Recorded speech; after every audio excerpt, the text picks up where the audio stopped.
Good evening, everyone. So my name is Antoine. I'm the head of R&D at Pneumatics. And today I'm going to talk to you about ZES, which is something we've been working for the past year as part of the cryptography work. So let's just start with the beginning. I'm sure this is pretty trivial for everyone in the audience, but this is going to be like a nice way to dive into the specifics. So what sets Ethereum apart is that, well, Ethereum is great because we have this kind of like Turing-complete blockchain on which we can deploy smart contracts, and every smart contract is a way to some sort of specify state transitions, meaning that every instruction is going to be, like every smart contract is going to specify changes to be carried out on the world state, the one on which the miners reach consensus upon. And you can call smart, like assuming you have a smart contract with a set function that sets a value, like a variable in the storage, you can just call like this specific function with as many arguments as you want, which fit into your data type. So a smart contract basically specifies state transition.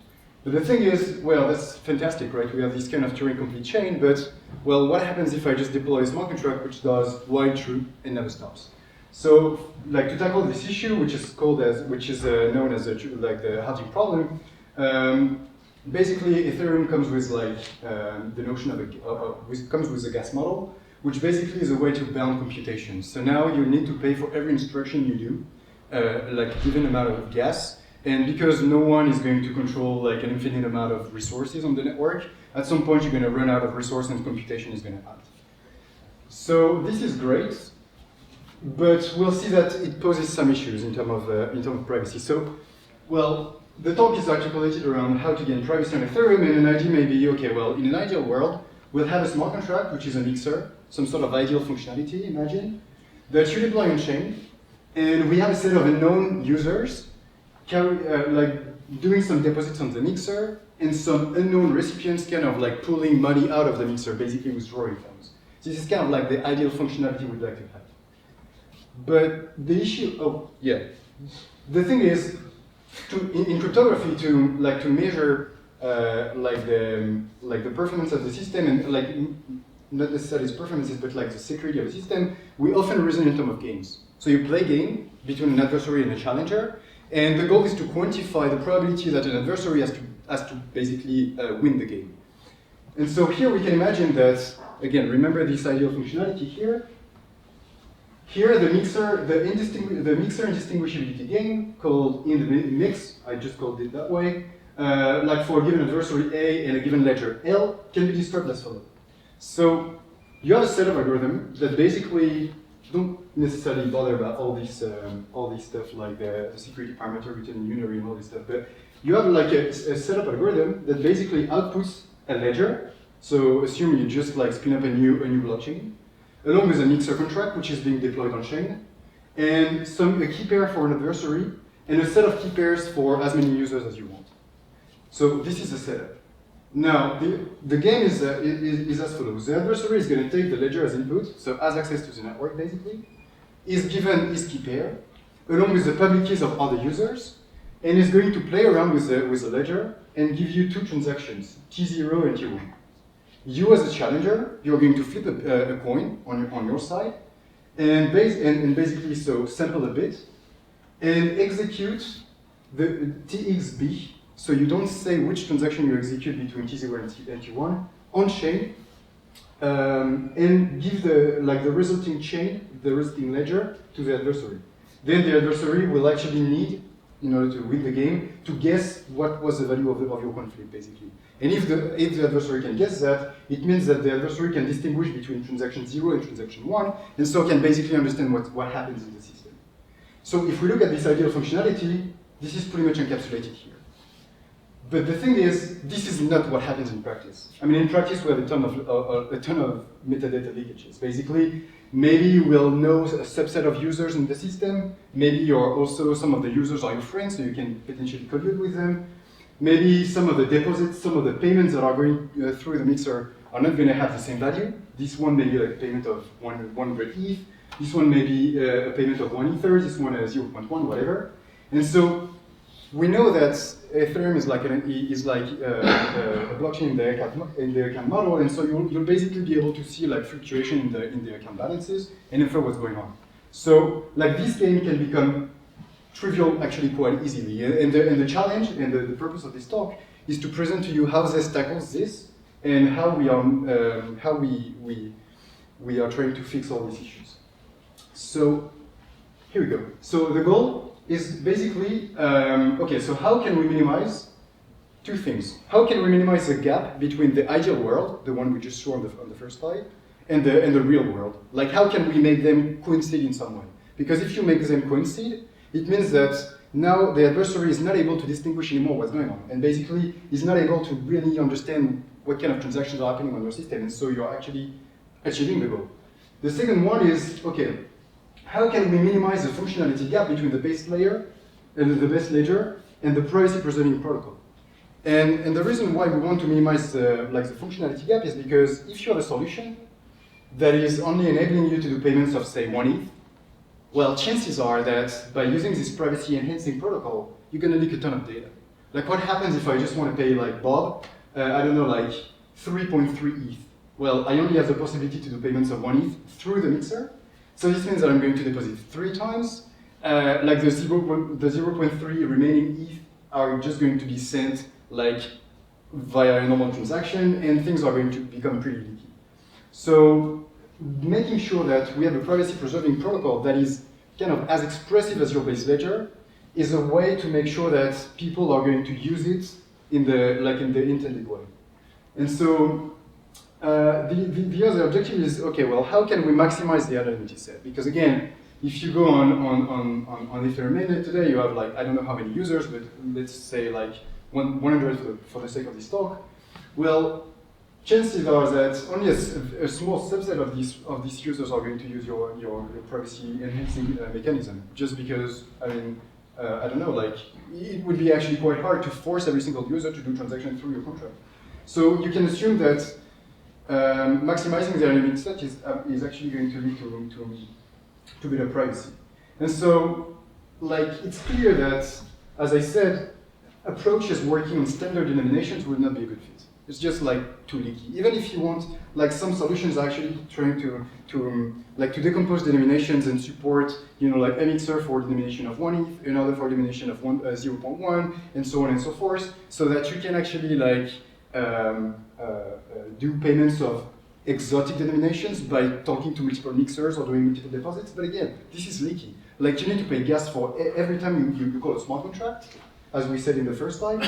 And so you're going to see, like, the Ethereum balances, like, moving around, and you'll basically be able to know what's going on. So this is pretty weak against, you know, like, sidechain attacks and just, like, analytical adversaries in general.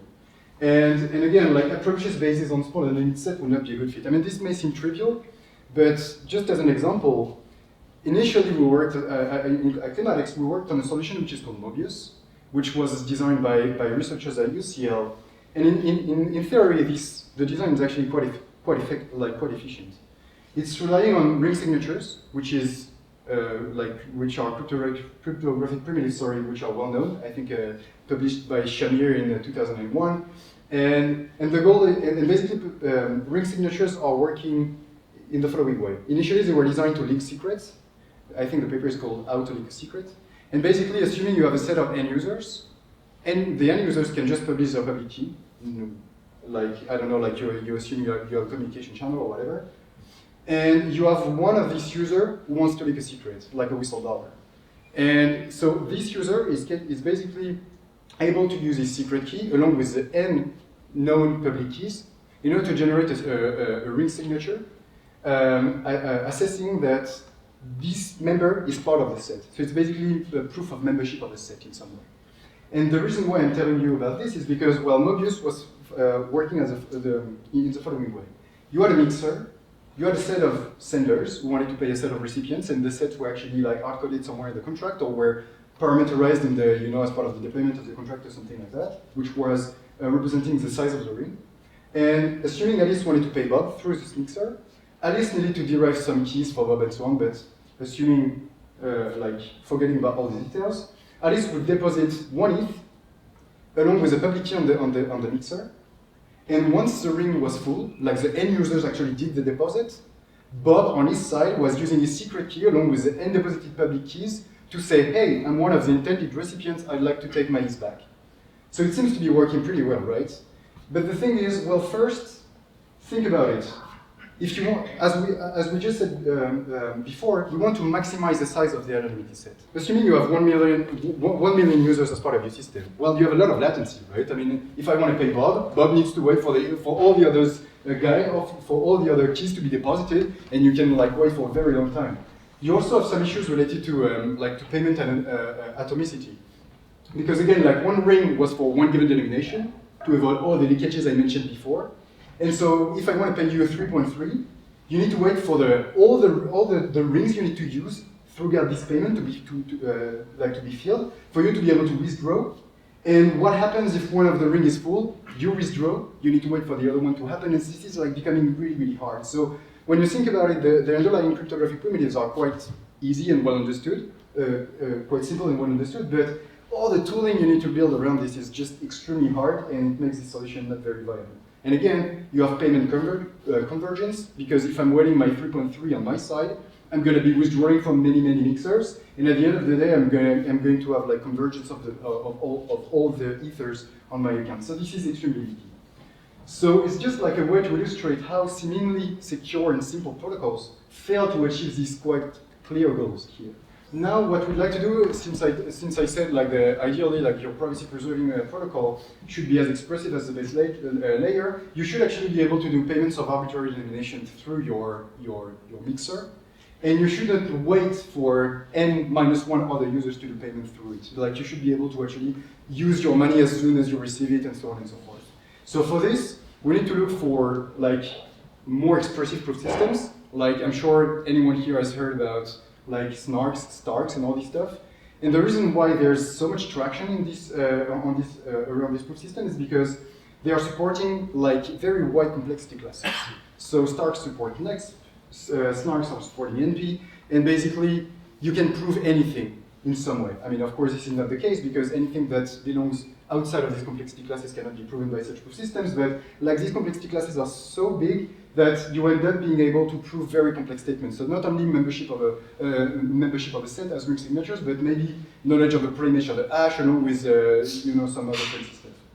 So here is the idea behind this, which is basically this stands for zero cache on Ethereum. I should have potentially started with that, and this is like the idea of zero cache basically. So you have like, again, remember the chain. You have like a state. You transition from a state to another by doing some transactions. And so you have a state along with some sort of a black box, which can represent like committed notes or encrypted data. Here I just wrote obfuscated, but it's really like a black box in which you have nodes. Nodes are just like data structures, which can have a value, recipients, and many other things as you wish.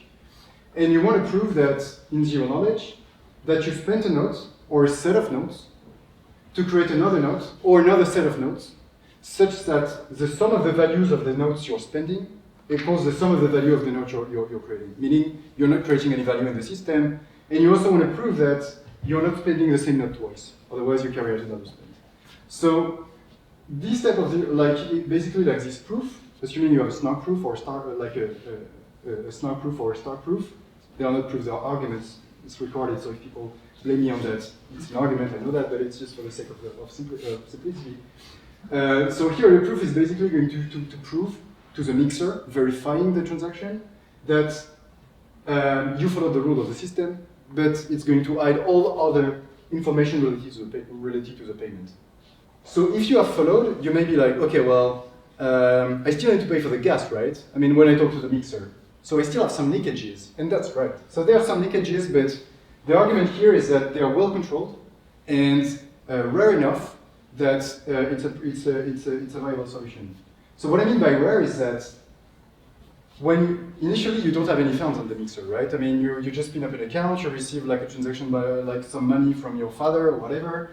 Your Ethereum, like the balance of your Ethereum account gets credited. This is public. But now you actually want to enter the mix in some way, so you want to create these nodes.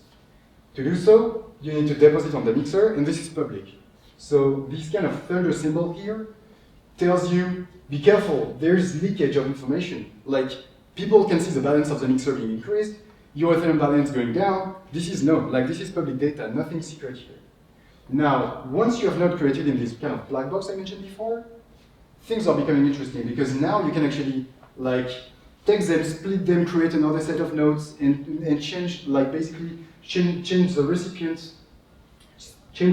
of a node to pay someone. You can potentially pay multiple person into a single transaction. You can have a coin of a node of value 2, create 2 nodes of value 1 and 1 with you as a recipient. You can do what you want, really. So things are becoming interesting. So you still have these kind of leakages, and even when you are doing when you're spending a node to create another one, like the node values, the node recipient, and all this data is not known, but still people can see that you're talking to the smart contract because you need to pay for the gas, right? But again, you need to think about it. Like now we are hiding a lot more information than on Ethereum, without this kind of systems. Because now, okay, we know that you're talking to the contract, which may be an issue if you're part of if you're in a country where privacy-enhancing technologies are prohibited and stuff like this. You need to be aware of that. To have one bit of distinguishability between users using this and those who are not. So this is very important to know. But now, we are basically blurring the transaction graph, and I'm going to come to this in a few minutes.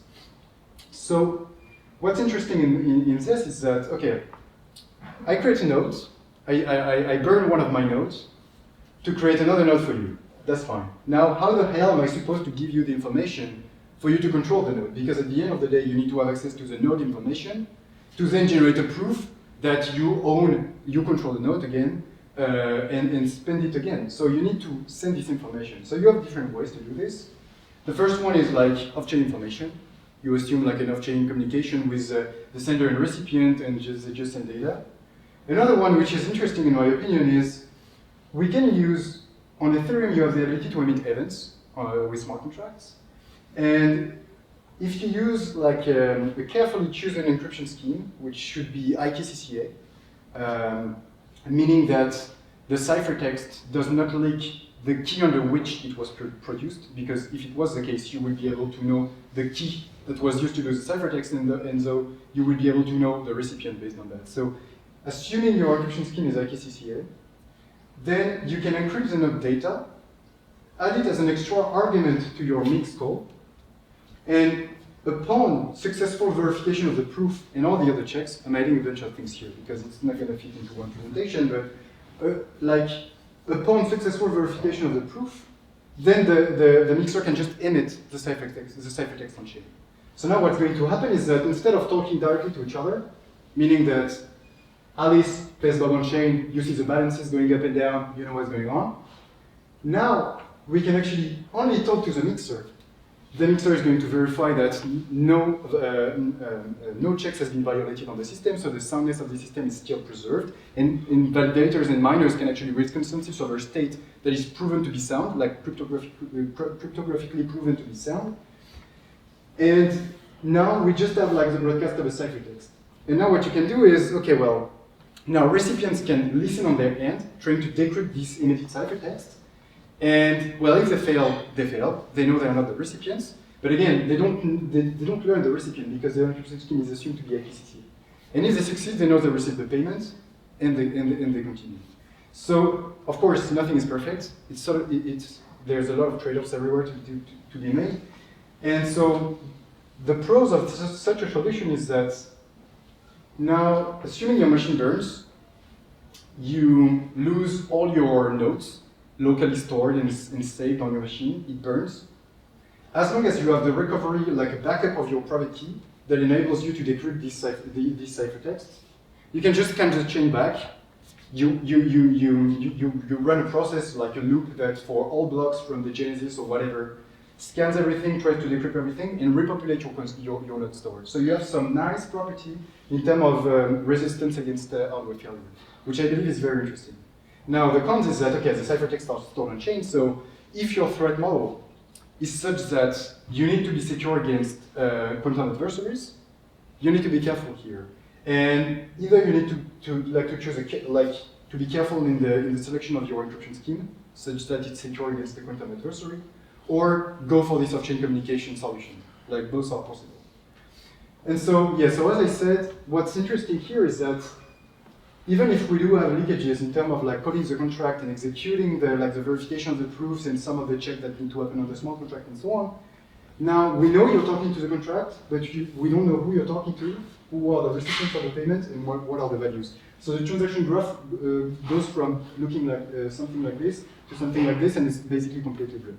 And very importantly, like, remember these two criteria, as I said, we need to be able to do payments of arbitrary denomination and basically like manipulate your funds as you wish. So you don't want to suffer the latency I mentioned from Mobius, but you also, yeah, thank you very much.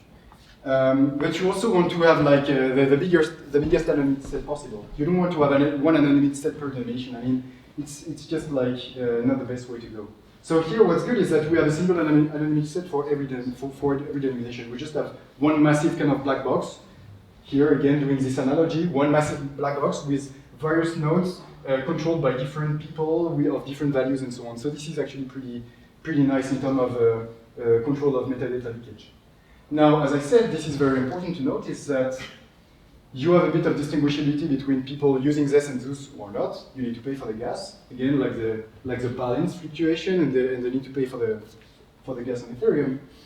And again, I mean, because you need to pay for the gas, if you know the mapping between one person and the address, you can still do some, you can know like Bob is doing the payment and so on and so forth. But again, you don't know the recipient or the value. Now, how to get sender anonymity? To be honest, this is like an open question. I don't have an answer for that. And I'm not even sure someone has in the space because like the gas model is such, I mean, the gas models may seem annoying from a privacy, like perspective, but it's also very nice because it bounds computation and prevents a lot of attacks from happening. So we need to deal with this. And so maybe one solution may be to use relay services. So I don't exactly know how this would work. Like maybe you can have like an off-chain communication protocols where you generate a transaction, you sign it, you broadcast it on a peer-to-peer network, assuming it's anonymous and so on. So there's a lot of assumptions here. Relays are receiving your transaction and are incentivized in some way with some incentive structure that you need to design to pay for the gas cost on your behalf in order to settle your transaction on chain. Maybe this may be an alternative. I know that there's some work going on in this direction, but the tricky thing here is that we are starting to mix cryptographic assumptions along with crypto-economic assumption, like economic assumption and so on. So now, like cryptography is good in the sense that you can come up with cryptographic proofs, whether they are game-based or not, that are actually giving you like quite a strong guarantees about the security of your system. But when you are actually starting to play around with economic assumptions, you kind of lose these strong properties because now it all boils down to like considering that agents are rational and all these things. But still, I think this is an interesting area. Maybe another way would be to change the protocol like in itself.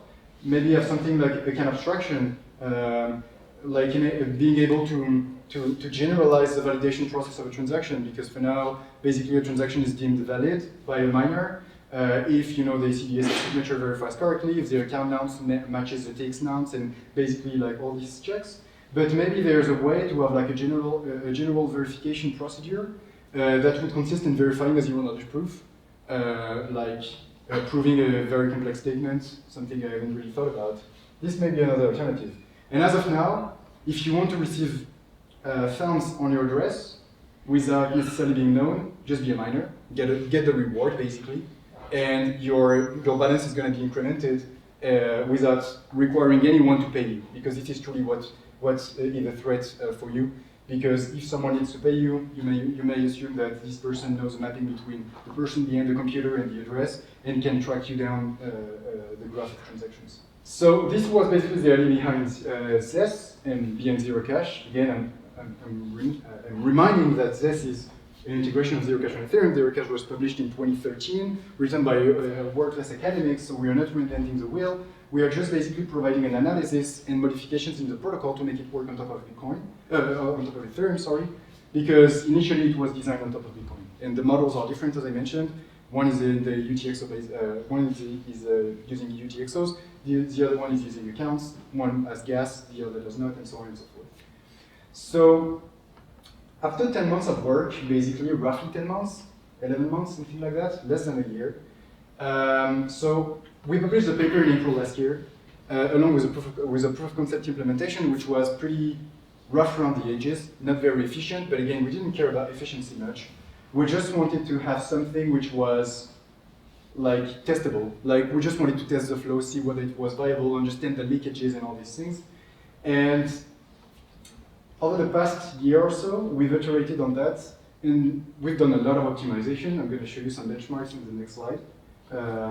So we've done a lot of optimization. So we basically used more efficient cryptographic primitives, which are more arithmetic circuit friendly in some way. We replaced SHA-256 by Blake 2S. We moved to another proof system, which is more efficient. We did a lot of refactoring on the smart contracts, a lot of enhancements. Like, this is not comprehensive, by the way. If you want the comprehensive list, you have the link of the GitHub repo at the end, and I highly encourage you to have a look. In terms of enhancement, we started to build a wallet CLI to understand, okay, well, we have this kind of core cryptographic component, which is generating the proofs for you. But what's very interesting in general, and this is applicable to many other cases, in general, like interactions between components, software components, is where things are becoming tricky. Like, you may have a very, like the strongest cryptographic components. If all your wallet and all your tooling communicates communicates with your components via patterns and communications and things like this, you can actually understand a lot of what's going on. Like, assuming you have like, well, I'm not going to go into these details, but basically what you need to make sure is that all your stack is designed with privacy in mind and minimizing leakages in all parts of it. So we started to design a wallet. There's a lot of interesting questions around this in terms of control of side channel information. We've implemented an MPC protocol for the SRS generation. I don't know, again, I don't know how familiar you guys are with snarks, but a big differentiator between snarks and starks is that starks are transparent. They don't need a trusted setup. They are designed in the URS model, while snarks are relying on a common reference string, meaning it's kind of like a key that you generate beforehand. And if you know the trapdoor, like the secret information that was used to generate this key, you can forge false proofs. And so you can violate the soundness of the system. So this is very important to address these issues. The cons of such proof system is that, of course, you have this kind of trusted setup thing to take care of, and this is pretty much an engineering problem, not necessarily like a scientific problem. We know how to do like MPC. We know how to do MPC protocols for that, but orchestrating everything is kind of like annoying. But the pros on the other end is that the performances are really good. So in general, you may want to pay the price for it. Okay, so I'm running out of time, so I'm going to go a little bit quicker on that. And we've done a lot of security fixes, and as of now, we're working on the protocol specification. So there was a white paper, the proof of concept implementation we iterated, and now we are actually going down one level of precision in some way and actually specifying everything. When you are trying to do optimizations and and have a more efficient protocol, you need to make trade-offs. This is applicable to many cases. But this is even more applicable in the context of like proof systems and things like that, because basically, in order to generate a proof, you need to encode like ZK snarks is a zero-knowledge version of a snark, and a snark is a succinct non-interactive argument of knowledge. But basically, what this means is that a snark is a proof of computational integrity. It's like a cryptographic proof that you have evaluated a function and you have done it correctly. Now, for this proof to be generated, you need to encode your computation in a way, in a sort of a special way, in order to be able to do some polynomial interpolation and actually like enroll all the kind of cryptographic constraints. And for that, you need to represent this is what we call the arithmetization. And so what's very important here, without going into the details, is that what's efficient on your machine, say SHA-256, is not necessarily efficient in a circuit. Actually, SHA-256 is very inefficient inside a circuit. It's full of bitwise operations, while inside a circuit you are doing arithmetic over a prime field and doing like using booleans is actually very inefficient. So you have different computational models.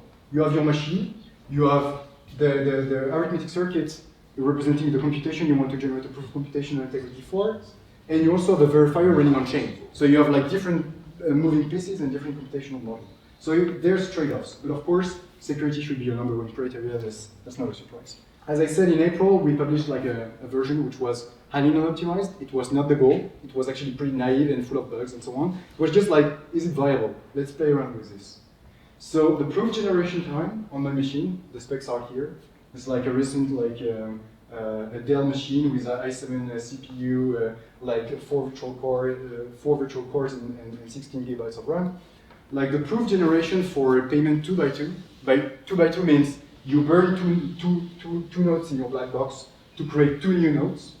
And for a Merkle tree depth of 20, it's just like basically characterizing the size of the anonymity set. The proof generation was roughly 3 minutes, so it was 180 seconds roughly.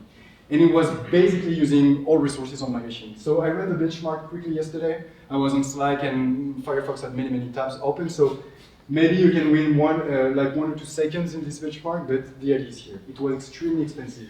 And for the Merkle tree of depth 32, which is what we want to go for in practice, actually the kernel just killed the process. Like resource exhaustion, it was just like, okay, thanks, bye. So basically, as of today, we have the proof generation time of roughly 15 seconds. So we have actually like diminished by like 10 times the proof generation time. So 15 seconds starts to become like quite practical. Now maybe you're willing to wait like roughly 15 seconds to do a private payment. This is actually becoming available. Although this is still extremely resource intensive because, like, as I said, your arithmetic circuit is being, massaged a little bit. Everything gets interpolated,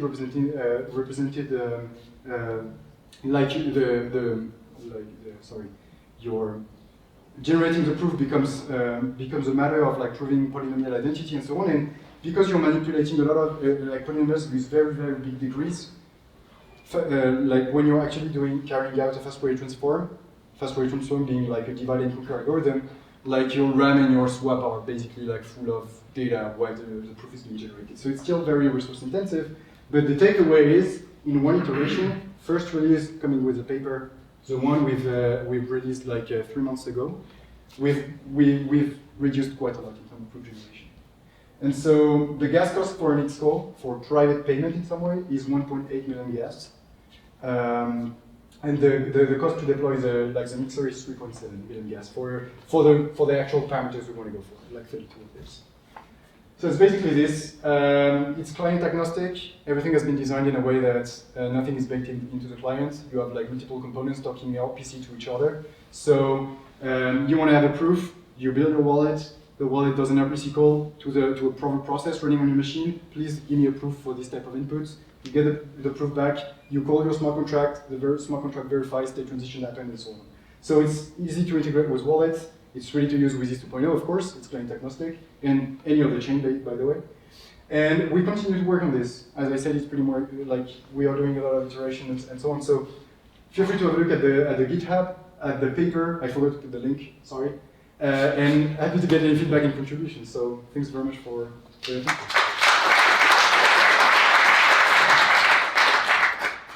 Yeah, it seems like I took more time than expected, so I don't know if there's time for 1 or 2 questions, and maybe the rest can be taken. So one question and then yeah. Okay, cool. So yeah. So Zeph is still UTXO, right? And then yeah, you don't have the front loading attack vector. No, you don't have that. So basically, what you do is you deposit some funds on the mixer. The mixer basically creates a node for you, and you have a commitment happening in the tree and so on. And at the end of the day, you need to prove ownership of the node. So you need to prove that you know all the data that was used to generate the thing and so on to be able to do that. So it's pretty much in the UTXO model, like in this layer of abstraction, as opposed to other solutions like Ether and so on. Although some other solutions like Ether have some issues related to transaction asynchronous. You need to log the state and this is actually pretty annoying because it's not very usable in practice. And we fixed a bunch of issues. I didn't have time to go into the details, but there are some tricky things related to transaction malleability. And this is exactly the type of work we'll be doing. So now it's patched in the current version. It's not production ready because you need to have an audit and some crazy hardening around that. For now, we are still pretty much iterating the protocol, but no, it's not vulnerable to this type of attacks. Yeah, Epoch is annoying with Ether, but proof generation is more efficient. Yeah, of course, it's a matter of trade-offs anyway. Yeah. So yeah, definitely. And this works with ERC tokens and all this stuff, so. Let's take all the rest of the questions offline. I guess I'm taking too much time here. Thanks.